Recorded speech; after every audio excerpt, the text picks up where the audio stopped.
성호 선생님이 아들은 늦게 봤어요. 그래서 아들을 이제 늦게 보고 기다리다가 했는데 맹자를 되게 좋아하셨어요. 그래서 맹자를 읽을 때 아들을 낳았다 그래서 맹류라고 지었습니다. 그 아들이 손자는 좀 일찍 봤어요. 그래서 너무나 좋아서 쓴 시예요. 네. 이게 이제 초서체로 써져 있죠. 그리고 여기는 이제 관찰. 성호 선생님 형님이고 이런 분들이 좀 일찍 돌아가시고 또 두째 형님이 그렇게 되다 보니까 조카들을 다 거둡니다. 그 조카한테 쓴 여기 관찰 편지죠. 자, 요거 아까 들어가셔서 보실 때 있죠. 예, 수결.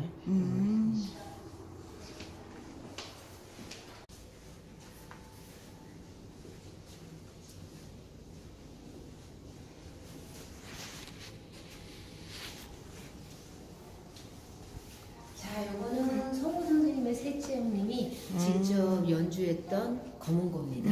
예, 그래서 옥동금이라고 합니다. 예, 그래서 요거는 집안에 내려온 이제 가보지요. 그래서 금강산 만폭동에서 벼락 맞은 오동나무를 장인인 문현님이 만들고 옥동이사가 타노라는 이야기가 이렇게 지금 비춰져 있죠. 그렇게 이렇게 새겨져 있습니다. 그다음에 이거는 초서체로 옥동이라서 얘 이름이 옥동가보입니다. 예, 그래서 집안에 300살 정도 됐고요. 집안에 내려오는 가보입니다.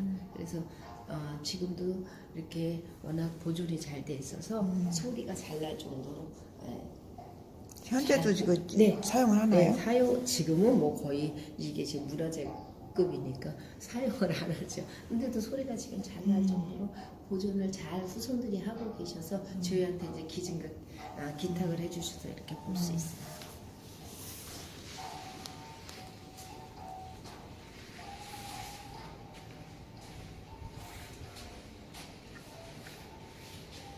자, 이거 청명유전인데요. 자, 여기 5권, 여기 5권, 그래서 10권이 있습니다. 이건 누가 썼냐면 성호 선생님의 아버님이 매산 이하진이 썼습니다.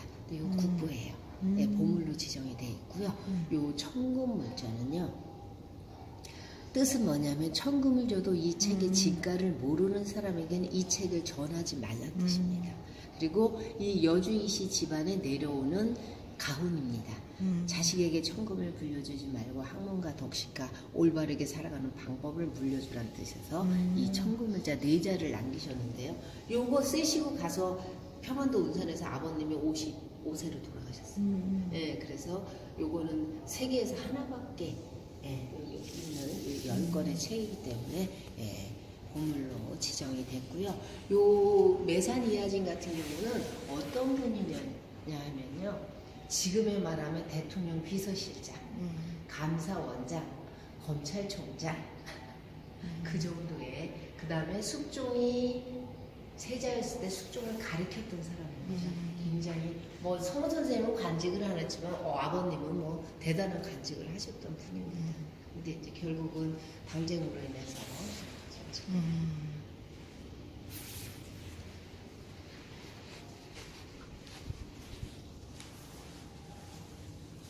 자, 여기 도산서원입니다. 네, 성호 선생님이 이황 선생님을 존경해서 스스로 사숙제자가 됩니다. 그래서 여기 이제 도산서당은 이황 선생님이 살아있을 때 제자들을 길러냈던 곳이에요. 그래서 이제 요거 근데 이 그림이 여기가 도산서원이 성지예요. 왜 이황 선생님이 자기가 증모했던 사람이 여기에 은둔하면서 제자들을 길러냈잖아요. 그래서 이 도산이 성지가 돼서 성호 선생님이 이 그림을 이 도산도를 항상 이렇게 가지고 계셨어요. 그런데 이거를 안산에 30년 동안 내려왔던 표현 강세왕에게 다시 그려달라고 합니다. 그래서 71살 때 강세왕이 성호 선생님 생일 선물로 이거를 도산서원도를 그려줍니다. 그래서 근데 요거가 보물로 지정이 됐죠. 강세왕이 워낙 유명한 사람이다 보니까 그래서 여기 도산서원입니다. 그래서 이 지금 말했던 이야기가 여기에 들어있는 이야기입니다.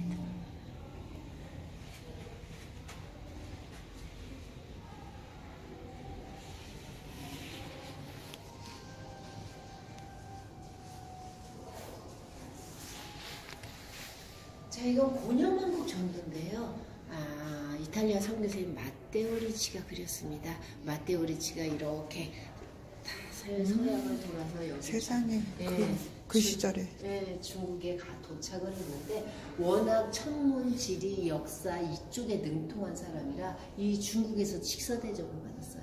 그래서 그 중국의 유명한 학자들하고 같이 이게 완성을 합니다. 그래서 이거를 완성을 해서 중국 황제에게 배하를 하면서 자, 이 넓은 중국 땅에 선교를 하게 해주시면 이 지도를 드리겠다고 얘기를 합니다. 그래서 그거를 묵인을 하죠. 황제가. 그래서 여기는 박해가 이루어지지 않았어요. 천주교 박해가.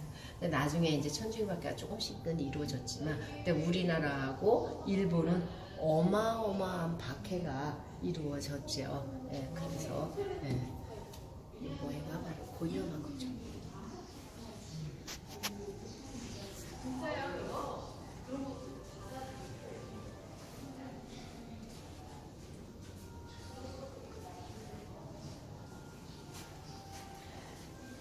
자, 요 목판본은요, 이제 책판본이라고 하죠. 요거는 1917년에 밀양에서 성우 선생의 문집을 십시일반으로 돈을 모아서 만들어냅니다. 그리고 그 다음에 요거를 이제 5년 있다가 다 또 부실한 게 있어서 성우 선생님 전집을 다시 만들어내는데 요 책판본은 되게 생각보다 비싸요. 이 책을 하나 이렇게 만들어내는데 다 하나하나 해서 목판본 같은 경우는 자 요거를 내려서 찍어서 딱 반을 접어요. 그리고 뒤에도 똑같이 이게 있어요. 그래서 해서 요 한 판에 이렇게 해서 양면 4개가 나옵니다. 근데 이게 지금에 이제 저번에 저희가 그 정신문화연구원에 갔더니 이 요 판 하나가 500만 원 정도 돈이 들어간다고 합니다. 그 당시에도. 그러니까 대단한 거죠. 그때 뭐 일제 강점기 때 돈이 어디 있어요. 근데 그러게. 그 선비들이 십시일반 돈을 모아서 성우선의 전집과 문집을 이렇게 멋지게 엄청 많죠. 이런 판본이 밀양에서 대단하다. 편했다는 건 대단한 거죠.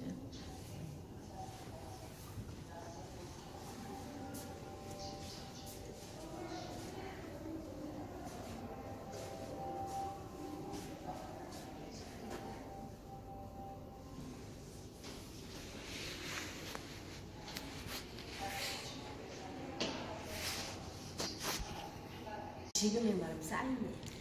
사인. 네. 그래서 옛날에도 이렇게 우리 남자 선비들 같은 경우는 이렇게 사인을 만들어서 이렇게 많이 사용을 했어요. 그래서 이제 뭐 내 이름을 어디 이렇게 올린다든가 뭐 할 때 이름 쓰고 밑에다 항상 이렇게 사인. 도장을 썼지만 거의 사인도 많이 사용을 했다고 합니다. 그래서 특히 남자 선비들이 거의 다 사인 이렇게 수결을 했고요. 여자들은 거의 도장을 했다고 합니다.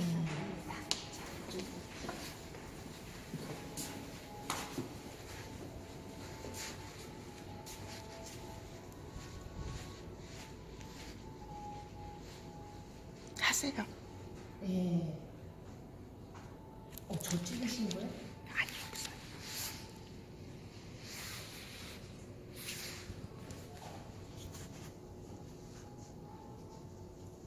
설명을 해드려야 네, 해주세요. 틀리실 거예요. 해주셔요. 네. 성우 선생님은 숙종 때 태어나셔서 영주 때 돌아가신 분입니다. 그래서 그 당시에 83세까지 살았으면 굉장히 오래 사셨죠. 그래서 성우 선생님 앞에는 항상 뭐가 붙냐면 실학자라는 그 명이 붙죠. 그래서 실학이라 그러면 우리가 실생활에 필요한 학문이잖아요. 그래서 이제 그 실학을 하셨는데 처음에는 실학자가 아니셨고 자기가 이제 20살 되기 전까지는 거의 다 이제 성리학을 하셨어요.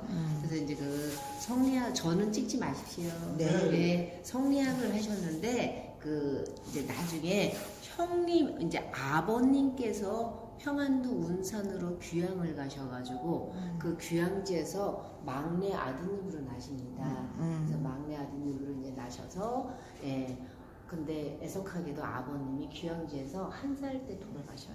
그래서 이제 어머님이 안고 이곳 안산에 오셔서 이제 일가집을 왔다 갔다 하시면서 83세까지 이곳에서 장수하셨네요. 네. 이렇게 사셨는데 자, 성호 선생님 같은 경우는 이제 아드님이 맞네. 막내로 이렇게 태어나셨고 아버님이 이제 이하진입니다. 이제 아버님이 평화도 의사로서 귀향을 하셨고, 근데 이제 가장 획기적인 게 뭐냐면 이 둘째 형님에게 공부를 배웁니다. 예. 그래서 둘째 형님에게 공부를 배우는데 이 둘째 형님께서 이제 장희빈을 사약을 받고 그 아들 경중이 있으니까 그 당쟁이 그 당시 굉장히 심했었는데 그쪽에 이제 노론이라고 그러죠. 이 서인 쪽에서 장희빈의 자식은 왕이 될 수 없다고 계속 이제 이렇게 하니까 전국이 굉장히 혼란스럽습니다. 그럴 때 이 둘째 형님이 숙종에게 5천자의 상소문을 올려요. 그런데 그 5천자의 상소문이 숙종을 대노하게 합니다. 그래서 그냥 숙종에게 좋은 말을 한 게 아니라 자기의 있는 그거를 직언을 합니다. 그래서 잡아들이라 그래서 52일 만에 고문 끝에 형님이 죽어요.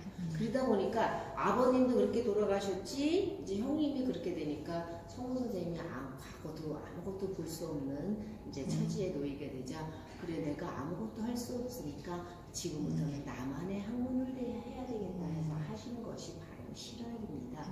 그래서 주위에 돌아보니까 너무나 가난한 사람도 많고 굶어 죽는 사람도 많고 하다 보니까 그 당시에 쌀은 너무 비싸고 뭐 쌀은 뭐 감히 뭐 1년에 한 번 먹을까 쌀만 먹을까 말까 할 정도로 서민들이 가난하게 가자 쌀 대용으로 먹을 수 있는 식품을 생산하는 찾은 게 콩입니다. 그래서 그 콩을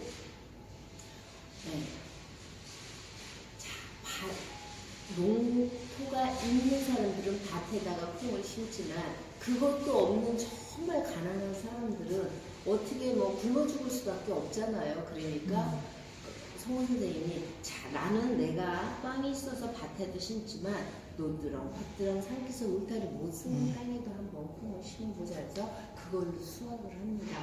그거를 이제 수확을 해도 너무 수확이 생각보다 잘 된 거예요. 거기다가 뭐 거름을 주지 않아도 콩가심으로 워낙 잘 된다고 합니다.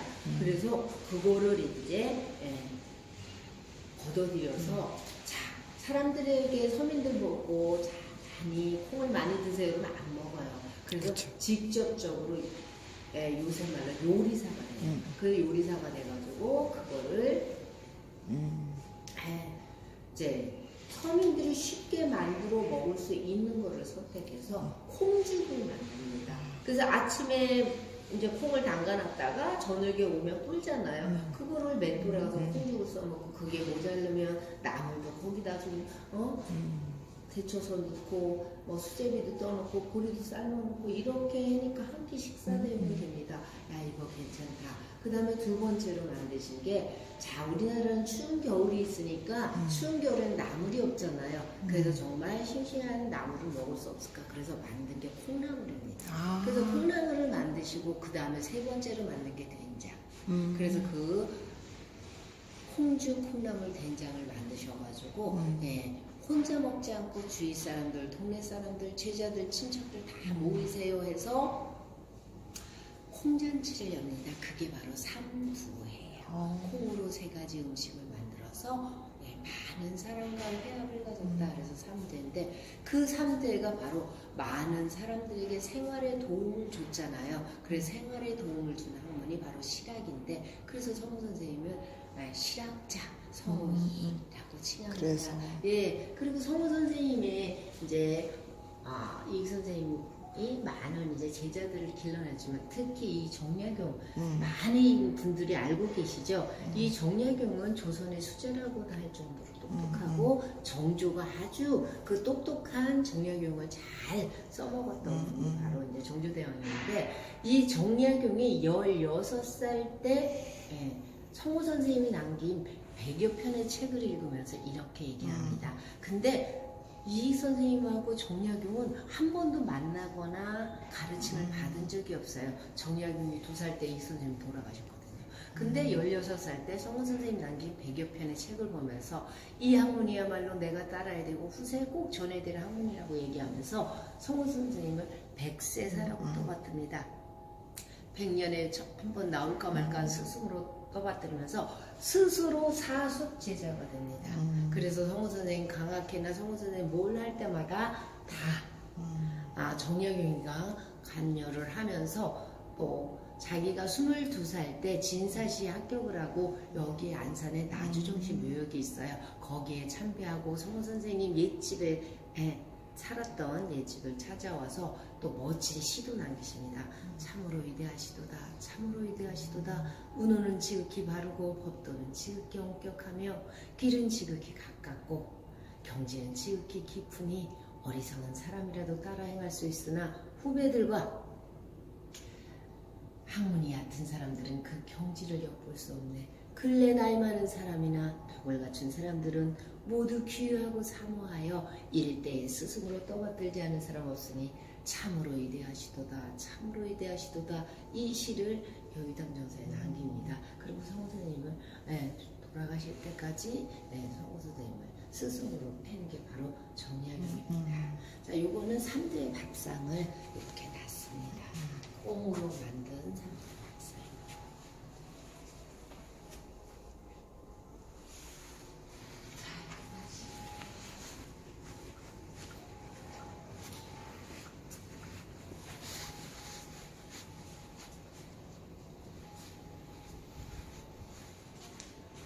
자, 여기에서 가장 중요한 게 바로 이 성사설이에요. 선생님이 이제 남기신 책인데 선생님이 40살서부터 80세까지 이거를 써놓은 이야기가 3007가지 이야기를 이렇게 써놨어요. 근데 이제 80이 되니까 돌아가실 때도 됐고 몸도 이제 너무 안 좋고 그러니까 제자들이 그럽니다. 스승님, 이 책을 저희가 엮어서 책을 만들어 보는 게 어떻겠습니까? 그냥 흐지부지 놔뒀다 보면 다 없어지잖아요. 그래서 5가지 분류, 천지, 만물, 인사, 경사, 심원에서 5가지 분류를 해서 30권의 책을 만듭니다. 그래서 이 책을 보면 그 당시에 역사, 문화, 모든 게 다 들어가 있어요. 그래서 그 당시에 백과사전이라고 합니다. 3007가지 이야기가 들어가 있으니까 그래서 이제 요거는 30권으로 엮어져서 물어봅니다. 제자들이 스승님 이 책 제목을 뭐라고 할까요? 그랬더니 내가 그냥 쓸데없는 참 얘기를 써놨느니라. 그러니까 사설이라고 하여라. 이래서 성우사설이 됐습니다. 그래서 요 성우사설은 너무나 이제 방대해서 다시 이렇게 압축해서 줄였는데 이거를 이제 수남 안정보기가 성우사설 유선이라고 많은 사람들이 볼 수 있게끔 또 만든 게 유선인데, 자, 이 성우사설에는 재미있는 이야기가 굉장히 많이 들어있어요. 뭐 그냥 사소한 이야기, 말동, 우리가 말동을 굴려서 어디 가서 저걸 도대체 어떻게 쓰는가 그런 거 자세히 살핀 것부터 시작해서, 자, 군뱅이는 어떻게 키우고 어떻게 나서 어떤 역할을 하는지 그런 것부터 시작해서 별게 다 들어있어요. 그래서 우리 성원 선생님 같은 경우 또 이제 여기서 놀라운 거는, 자, 독도, 울릉도와 독도가 왜 우리 땅이라는 것까지 다 들어있고요.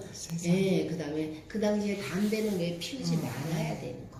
250년, 300년 전에는 담배를 왜 피우지 말아야 했는데 지금은 거의 비슷해요. 어떤 사람이 와서 묻습니다. 저기 선생님, 담배가 좋은 점이 뭐가 있겠습니까? 그랬더니 담배는 피우면은 가래가 잘 뱉어지고 그냥 밥 먹고 피우면 소화가 좀 되는 느낌이 든다. 이제 그렇게 얘기했는데, 그러면 담배가 좋은 것이어서 피워도 좋겠습니까? 그랬더니 성우 선생님이 그럽니다. 담배 연기는 조상신과의 교류를 끊고 머리를 빨리 시게 하며 이빨을 누렇게 하고 얼굴을 검게 만들고 오장육부에 안 좋은 영향을 끼치느니라. 그리고 가장 안 좋은 게 그 당시에 담배가 지금처럼 많이 비쌌다고 합니다. 그래서 가정경제의 파탄을 이르게 하는 주원인이기 때문에 담배는 피우는 것이 아니니라. 이렇게 이야기까지 다 들어있어요. 그래서 무지개는 어떻게 뜨고 밀물과 썰물은 어떻게 이루어지고 지구는 둥글다 이렇게 얘기를 하니까 사람들이 난리가 났습니다. 지구가 둥그르면 우리 위에 있는 사람 다 떨어져 죽을 텐데 어떻게 둥그냐 이런 이야기까지. 그래서 지구가 왜 둥글고 지구는 지력이 있어서 끌어다니는 지심이 있어서 우리가 중력으로 느끼지를 못한다 이런 이야기까지도 자세하게 적혀 있는 게 이 성우사설입니다. 그래서 보면 되게 재미난 이야기가 많이 들어 있습니다. 그래서 여기는 이제 6종이에요. 성우 선생님 사상이 다 나타나 있는데 사회에서 없어져야 될 6가지 종벌레라는 뜻입니다. 그 첫 번째가 과거제도입니다. 자, 과거제도는 양반들만 볼 수 있죠. 그런데다가 거기에 많은 저기가 비리가 섞여 있잖아요. 그래서 성우 선생님은 그런 과거제도는 없애고 정말 중인이나 이런 서민들도 과거제도를 볼 수 있게끔, 그리고 과거제도의 비리가 너무 많으니까 정말 각 지방에서 청거를 해서 정말 이 사람은 똑똑하고 이런 쪽에 유능하고 이런 사람들을 청거를 해서 또 중앙에서 그거를 다시 경합을 시켜서 그거에 적합한 사람들을 뽑아서 해야 되는 게 과거이고, 그 지금에 있는 과거 제도는 없어져야 된다고 얘기하고, 두 번째는 노비제도입니다. 자, 내가 양반이지만 성우 선생님도 노비가 있었어요. 근데 다 이제 성형시키고 죽어도 난 이 집에서 안 나간다고 하는 나이 많은 이제 노비들은 같이 농사를 지었습니다. 성우 선생님. 근데 자, 얼마나 불행하겠어요. 내가 노비인데 내 자식, 내 손자까지 다 노비면. 그래서 그것도 참 양반의 반대에 부딪혀서 있으면 내 대에서만 내 손자, 내 아들과 손자는 노비를 성량시켜줘야 된다고 말씀하셨고, 그 다음에 세 번째는 벌렬제도입니다. 자, 내가 한번 이제 뭐 관직을 높게 지냈어. 그러면 그 관직의 힘에 의해서 내 아들이 공부를 못하건 잘했던 간에 또 관직을 할 수 있고 이렇게 되는 게 벌렬이거든요. 그리고 내가 공신이 됐는데 그 공신을 계속해서 대대로, 공신을 한 번의 공신이지 계속해서 대대로 하는 그런 거는 그게 별렬인데 없어져야 된다고 하고, 그 다음에 네 번째가 승려입니다. 근데 정말 부처님의 귀에서 열심히 불심을 하는 사람들의 그 승려가 아니라, 자, 세금을 못 내서 도망 다니고 여기저기 도망 다니다 보니까 자기네가 불편하니까 머리를 깎고, 그래서 도로다니는 사람들을 땡중이라고 하죠. 그래서 그 땡중들이 너무나 많은 사람들에게 나쁜 짓을 하고 피해를 줍니다. 근데 그거는 누구 잘못이에요? 그 사람이 살 수가 없을 정도로 세금을 걷어대고 이러니까 낼 수가 없으니까 불황이 되거나 나쁜 사람이 될 수밖에 없잖아요. 그래서 이것도 국가 책임이니까 그 사람들한테 정착할 수 있는 그거를 국가에서 마련해줘서 그 사람들이 서민이 되면 그 사람들이 세금을 내면 국가가 서로 좋아지잖아요. 그런 식으로 해서 그렇게 쓸데없는 땡중들은 없어져야 된다고 얘기하고, 그 다음에 다섯 번째가 뭐냐면 무당이에요. 지금이나 옛날이나 뭐 똑같지만 남을 현혹해서 돈을 뺏어가는 것은 절대 없어져야 된다 그러고, 마지막에 여섯 번째가 게으름입니다. 일하지 않고 먹지도 말라고 하듯이 지금도 똑같지 않습니까? 그래서 그 게으름뱅이를 선생님이 가장 싫어했어요. 자, 자기가 정말 힘들어도 열심히 일구고 뭐 해가지고 처자식 벌어먹어 살려야지. 선비들도 책만 펴놓고 있으면 절대 안 된다고 그랬어요. 농사도 짓고 자기가 먹고 자기가 해야 된다고 말씀하셨듯이 선생님의 사상입니다.